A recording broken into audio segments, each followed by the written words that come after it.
Nako mga kanegosyo, kasama ko si Mike at tuturuan niya tayong gumawa ng chimney cone. Ito po yung dough po na ginagamit natin to create chimney cone. Okay. Ito po ay... So pinahaba muna? Yes po, papahabain lang po natin. No? This is 60 grams, tapos papahabain lang po natin siya to Ninipisan 21 pa? centimeters. Yes po. So ninipisan mo pa? Gagawin po natin ay ilalagay po natin to sa wooden barrel. Ito po, hawakan niyo po. So ang gagawin po natin, ito pong barrel po na to ay ipapalibot lang po natin yung dough.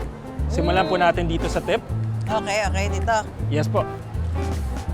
Tapos? Tapos papaikutin lang po natin siyang ganyan. Dapat ba na magkadikit? Yes po, para kahit papano walang... Kasi po ito lalagyan po natin ng ice cream later. Yun ang mahirap dito. Yan Ito po yung talaga yung mahirap. challenging. Kasi nga, kailangan mapaikot mo siya Yes. nang walang space. Yes po. Taran! Taran! So pwede po nating i-roll pa ng ganito po. Ah, ganon. Yes po. Para yung mga space po na Ma-close. kailangan mawala, ma-close po. Yes. Yes, ayun. Yes. Ayun. So, ito na, Mike. Tapos na tayo Yes po, ilalagay na po natin ito sa oven. sa oven.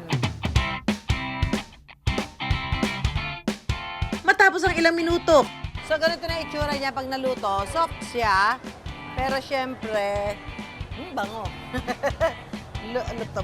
May butas. kapag luto na ang dough, lalagyan na ng ice cream. Ayun. Wow, ang galing. May kasamang nervyos yun. Saka lalagyan ng sauce at toppings. Wala na. Wala po yan. Yan na, ang chimney cone. So, alin ang naiba?